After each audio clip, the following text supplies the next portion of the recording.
Corona काल के बीच वित्त मंत्री निर्मला सीतारमण ने आर्थिक राहत पैकेज की घोषणा की। उन्होंने प्रेस कॉन्फ्रेंस में कोरोना से प्रभावित सेक्टरों के लिए 1.1 लाख करोड़ रुपए की लोन गारंटी स्कीम का ऐलान किया। इस योजना के तहत 50,000 करोड़ रुपए की लोन गारंटी हेल्थ सेक्टर को, जबकि 60,000 करोड़ रुपए दूसरे सेक्टर को दी जाएगी। साथ ही टूरिस्ट गाइड व्यवसाय से जुड़े लोगों के लिए भी केंद्र सरकार की तरफ से राहत पैकेज का ऐलान किया गया है। जम्मू एयरफोर्स स्टेशन पर हुए धमाके में बड़ा खुलासा। जांच एजेंसियों ने अधिकारियों के हमले के पीछे पाकिस्तानी आतंकी समूह जैश-ए मोहम्मद के होने की आशंका जताई है। जांच एजेंसियां 2 संदिग्धों से पूछताछ कर रही है। सूत्रों के मुताबिक हमले के पीछे पाकिस्तानी सेना या आईएसआई का हाथ हो सकता है। आपको बता दें कि कल ड्रोन के जरिए टेक्निकल परिसर में बम ब्लास्ट हुआ था। जम्मू के एयरफोर्स स्टेशन पर धमाकों के बाद कालू चक मिलिट्री स्टेशन के करीब 2 ड्रोन देखे गए। रात 10 बजे और सुबह 3 बजे ये ड्रोन दिखाई दिए। ड्रोन दिखने के तुरंत बाद सेना के जवानों ने इन पर फायरिंग की, जिसके बाद दोनों ड्रोन से गायब हो गए। सेना ने इलाके में सर्च ऑपरेशन शुरू कर दिया है। साथ ही इन ड्रोन के सोर्स का पता लगाने की कोशिश की जा रही है। सेना को ड्रोन पर विस्फोटक होने का शक है। जम्मू कश्मीर के अवंतीपुरा में आतंकियों ने एक एसपीओ के घर में घुसकर फायरिंग की, जिसमें एसपीओ फैयाज अहमद और उनकी पत्नी की मौके पर मौत, जबकि एसपीओ की बेटी की आज सुबह अस्पताल में इलाज के दौरान मौत हुई। फिलहाल पुलिस ने पूरे इलाके को घेर लिया है। सीमा तक पहुंच आसान बनाने की कवायद। रक्षा मंत्री राजनाथ सिंह ने चीन सीमा को जोड़ने वाली सड़कों पर 4 पुलों का उद्घाटन किया। इनमें एक स्पान पुल जबकि 3 वैली ब्रिज शामिल हैं। इस मौके पर रक्षा मंत्री राजनाथ सिंह ने कहा कि कनेक्टिविटी का देश के विकास में बहुत महत्व है। बीआरओ ने देश के कई क्षेत्रों को जोड़ने में अहम भूमिका निभाई है। मैं कहता हूं कि बॉर्डर रोड ऑर्गेनाइजेशन ने कनेक्टिविटी की दृष्टि से बहुत ही महत्वपूर्ण भूमिका निभाई है। आज ये क्यूनगम ब्रिज का उद्घाटन हो रहा है और इसके साथ ही जम्मू कश्मीर, आंध्र प्रदेश, असम, सिक्किम, नागालैंड, मणिपुर के 62 ब्रिजेस का भी लोकार्पण हो रहा है। सरकार के साथ चल रही तनातनी के बीच ट्विटर ने भारत के नक्शे के साथ छेड़छाड़ की है। ट्विटर ने अपनी वेबसाइट पर भारत का जो नक्शा दिखाया उसमें जम्मू कश्मीर और लद्दाख को शामिल नहीं किया है। आरोप है कि ट्विटर ने अपनी वेबसाइट पर जम्मू कश्मीर और लद्दाख को 2 अलग-अलग देश के तौर पर दिखाया है। सूत्रों के मुताबिक सरकार इस मामले पर ट्विटर के खिलाफ कोई कड़ी कार्रवाई कर सकती है। बीएसपी सुप्रीमो मायावती ने बड़ा ऐलान किया। उन्होंने कहा कि बीएसपी जिला पंचायत अध्यक्ष का चुनाव नहीं लड़ेगी। मायावती ने पार्टी नेताओं से विधानसभा चुनाव की तैयारी करने को कहा। इस दौरान मायावती ने भारतीय जनता पार्टी पर जमकर हमला बोला। मायावती ने कहा कि बीजेपी समाजवादी पार्टी वाली गलतियों को दोहरा रही है। इससे लोकतंत्र की जड़ें भी कमजोर हो रही हैं। बीएसपी के एआईएमआईएम चीफ असदुद्दीन ओवैसी का यूपी में विधानसभा चुनाव लड़ने का उन्होंने फैसला किया है। ओवैसी ने कहा कि यूपी में पार्टी 100 सीटों पर उम्मीदवार खड़ा करेगी। बीएसपी से गठबंधन की बात पर उन्होंने कहा कि ओम प्रकाश राजभर की पार्टी के अलावा किसी दूसरे दल के साथ गठबंधन पर कोई बात नहीं हुई है। ओवैसी ने कहा कि यूपी चुनाव के लिए उम्मीदवारों के चयन के लिए प्रक्रिया जारी कर दी गई है। आपको बता दें कि मायावती ने कल यूपी में अकेले विधानसभा चुनाव लड़ने की बात कही थी। केंद्रीय मंत्री रामदास अठावले की पार्टी Republican Party of India Uttar Pradesh में होने वाले विधानसभा चुनाव में बीजेपी के साथ मैदान में उतरना चाहती है। रामदास अठावले ने बीजेपी अध्यक्ष जेपी नड्डा से 8 से 10 सीटों की मांग की है। रामदास अठावले का कहना है कि हमारी पार्टी एक अच्छा वोट बैंक है, बीजेपी हमें सीट दे तो उसको भी हम फायदा देंगे। क्लब हाउस चैट मामले में कांग्रेस नेता दिग्विजय सिंह ने भोपाल के साइबर थाने में शिकायत दर्ज कराई है। दिग्विजय सिंह ने क्लब हाउस चैट को वायरल करके माहौल खराब करने का आरोप लगाया। साथ ही चैट से छेड़छाड़ की भी बात कही है। आपको बता दें कि क्लब हाउस चैट के दौरान दिग्विजय सिंह ने मोदी सरकार के आर्टिकल 370 को निरस्त करने के फैसले पर नाराजगी जताई थी। राष्ट्रपति रामनाथ कोविंद लखनऊ के 2 दिन के दौरे पर हैं। राष्ट्रपति अपनी पत्नी और बेटी के साथ लखनऊ के चारबाग रेलवे स्टेशन पर पहुंचे, जहां उत्तर प्रदेश की राज्यपाल आनंदीबेन पटेल और मुख्यमंत्री योगी आदित्यनाथ ने उनका स्वागत किया है। राष्ट्रपति के स्वागत के लिए लखनऊ के चारबाग रेलवे स्टेशन को फूलों से सजाया गया था। राष्ट्रपति का राजभवन में न्यायाधीशों के साथ हाई टी का कार्यक्रम है। इस दौरान चीफ जस्टिस ऑफ इंडिया भी मौजूद रहेंगे।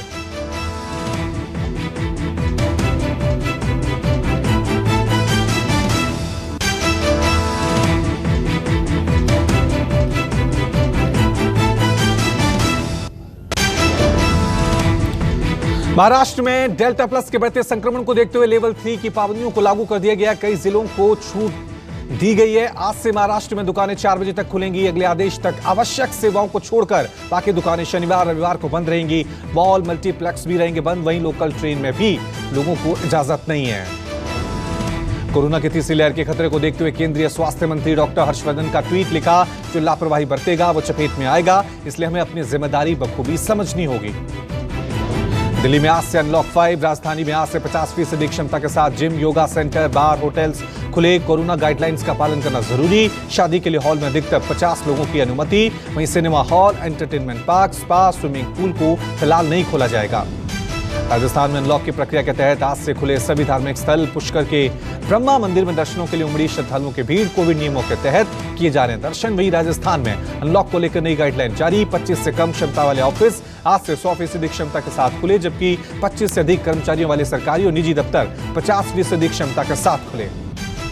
मध्य प्रदेश में तीसरी लहर को लेकर स्कूलों में फिलहाल ऑनलाइन पढ़ाई होगी। मुख्यमंत्री शिवराज सिंह चौहान के साथ आज मंत्री समूह की बैठक हुई, जिसमें तय किया गया कि एमपी में 1 जुलाई से स्कूल नहीं खुलेंगे। मध्य प्रदेश में कोरोना का कहर कम होने के बाद लॉकडाउन तो हटा दिया गया है, लेकिन स्कूल, कॉलेज, कोचिंग संस्थान फिलहाल बंद हैं। एमपी में संडे अनलॉक होते ही लोग कोरोना नियमों की धज्जियां उड़ाते हुए नजर आए। लोगों ने ना ही मास्क पहना, ना ही सोशल डिस्टेंसिंग का पालन किया। आपको बता देंगे एमपी में डेल्टा प्लस का संक्रमण तेजी से फैल रहा है, इससे एक महिला की मौत भी हो चुकी है। अहमदाबाद में वैक्सीन की सप्लाई में कमी की वजह से परेशान लोगों ने हंगामा किया। दूसरी डोज के लिए लोगों को वैक्सीन नहीं मिल पा रही है। दरअसल वैक्सीन के प्रचार के बाद लोग जागरूक होकर टीका लगवाने जा रहे हैं, लेकिन टीके की आपूर्ति न होने से लोग सरकार और प्रशासन से नाराज हो गए। आज फिर कोरोना के मोर्चे पर मिली राहत। 24 घंटे में कोरोना के 46,148 नए मरीज सामने आए। 979 मरीजों की मौत। देश भर में लगातार कम हो रहे हैं सक्रिय मरीज। सक्रिय मरीजों का आंकड़ा 5,72,000 से ज्यादा हुआ। वहीं देश में रिकवरी रेट 96% से ज्यादा हुई। 24 घंटे में 68,000 से ज्यादा लोग ठीक हुए। यूपी बिहार की नदियों में मिले शवों के मामले में सुप्रीम कोर्ट ने एसआईटी से जांच को खारिज किया।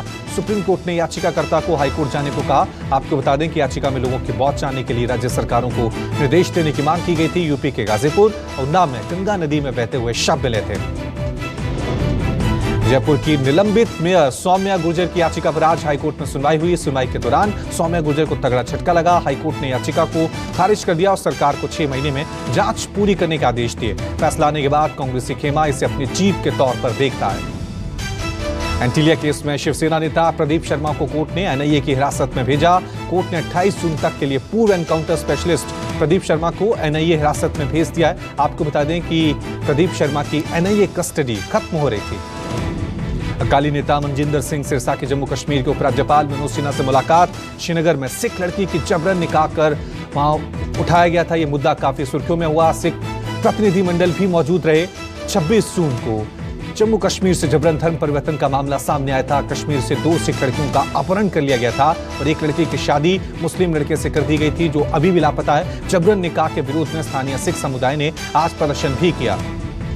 अग्नि सीरीज की सबसे आधुनिक मिसाइल अग्नि प्राइम का उड़ीसा में सफल परीक्षण हुआ। बताया जा रहा है कि इस आधुनिकतम मिसाइल की मारक क्षमता 1000 से 1500 किलोमीटर है। डीआरडीओ ने इस मिसाइल को अग्नि 4 और अग्नि 5 की अत्याधुनिक तकनीक को मिलाकर विकसित किया है। 2 स्टेज और सॉलिड फ्यूल पर बेस्ड है अग्नि प्राइम मिसाइल।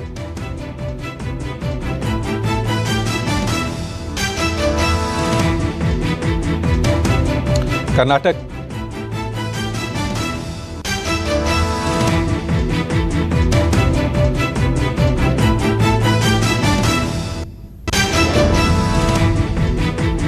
दिल्ली में लगातार बढ़ रहे प्रदूषण के बीच यमुना में दिखे जहरीले झाग ने लगातार टेंशन बढ़ा दी है। दिल्ली में कालिंदी कुंज इलाके में बह रही यमुना नदी में भारी मात्रा में झाग बह रहे हैं। यमुना के पानी में बढ़ते प्रदूषण को लेकर दिल्ली सरकार कई बार चिंता जता चुकी है, लेकिन अब तक कोई कारगर कदम वहां पर नहीं उठाया गया है। गाजियाबाद के लोनी के टोली मोहल्ले में देर रात कुछ अज्ञात बदमाशों ने एक परिवार के 4 लोगों को गोली मारी। गोली लगने से परिवार के 3 लोग की मौत हो गई है, जबकि एक की हालत गंभीर बताई जा रही है। परिवार के 4 लोगों को अस्पताल में भर्ती करा।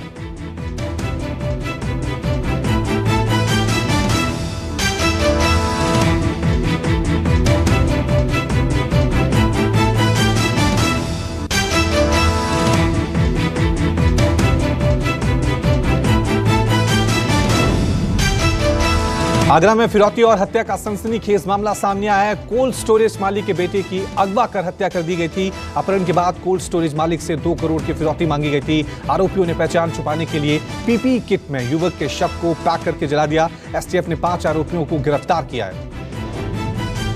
गाजियाबाद कॉलोनी में बुजुर्ग मारपीट मामले में आरोपी उम्मेद पहलवान के खिलाफ पुलिस ने रासुका लगाने की तैयारी कर ली है। 3 आरोपियों पर राष्ट्रीय सुरक्षा कानून के तहत कार्रवाई की जाएगी। उम्मेद पर सोशल मीडिया के जरिए माहौल बिगाड़ने की कोशिश का आरोप लगा है। बुजुर्ग से मारपीट मामले में सभी 11 आरोपी पुलिस की गिरफ्त में हैं।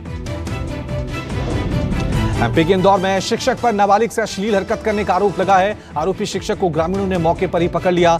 गांव वालों ने आरोपी शिक्षक को जमकर पीटा और शिक्षक का सिर आधा मुंडवाकर जुलूस निकाला। पुलिस ने दोनों पक्षों के खिलाफ केस दर्ज कर लिया है और मामले की जांच शुरू कर दी है।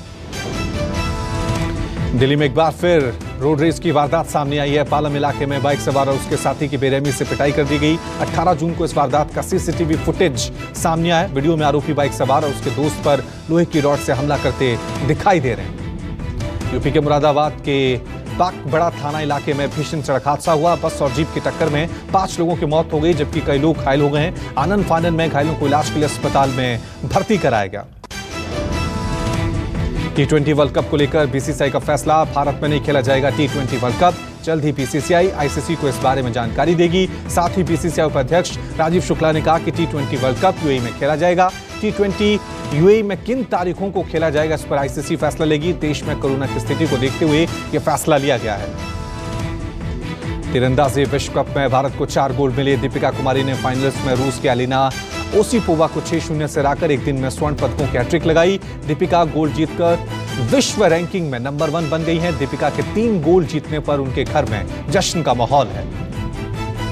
शूटिंग विश्व कप में 10 मीटर एयर पिस्टल इवेंट में गोल्ड हासिल करने से भारत शुरू किया है। मनु सौरभ की जोड़ी ने 10 मीटर एयर पिस्टल में सिल्वर समेत कुल 3 पदक को अपने नाम किया। दोनों को पहले मैच में एक ब्रॉन्ज मेडल भी मिला था। टोक्यो ओलंपिक से पहले भारतीय निशानेबाजी टीम का यह अंतिम टूर्नामेंट है। भारत की महिला क्रिकेटर मिताली राज ने इंटरनेशनल क्रिकेट में इतिहास रचा। मिताली राज इंटरनेशनल क्रिकेट में 22 साल तक वनडे खेलने वाली पहली महिला क्रिकेटर बन गई हैं। मिताली ने यह मुकाम हासिल कर सचिन तेंदुलकर की बराबरी कर ली है।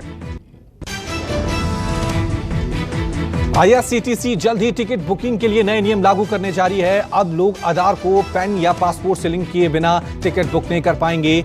RPF director general Arun Kumar ने बताया कि आइडेंटिटी डॉक्यूमेंट्स लिंक करने की योजना पर काम चल रहा है। टिकटों की कालाबाजारी रोकने के लिए कदम उठाया जा रहा है। वैक्सीन जागरूकता फैलाने के लिए डोमिनोज का बड़ा ऑफर। कोरोना वैक्सीन लगवा चुके लोगों को पिज्जा पर भारी डिस्काउंट मिलेगा। साथ ही रेस्टोरेंट में आधा बिल भी माफ होगा। डोमिनोज अपने इंडिया कैंपेन के जरिए ऑफर देगा। इसके अलावा मैकडॉनल्ड भी अपने ग्राहकों के लिए वैक्सीनेशन पर ऑफर शुरू कर रहा है। विंडोज 11 में अपडेट के लिए माइक्रोसॉफ्ट ने कुछ शर्तें रखी हैं। अब 1 जनवरी 2023 से नए अपडेट के लिए वेबकैम का होना जरूरी होगा। कंपनी ने अपडेट में फेस बायोमेट्रिक को सुरक्षित रूप से इस्तेमाल करने की अनुमति देगी। विंडोज 11 के अपडेट से अकाउंट की सुरक्षा बढ़ जाएगी। श्वेता बच्चन ने सोशल मीडिया पर अपने बचपन का black and white video share किया है। वीडियो में श्वेता पापा अमिताभ और भाई अभिषेक के साथ स्टेज पर माइक पकड़े हुए नजर आ रही हैं। वीडियो पोस्ट कर श्वेता ने लिखा कि आप मुझे ढूंढ रहे हैं। फैंस को ये वीडियो बेहद पसंद आ रहा है।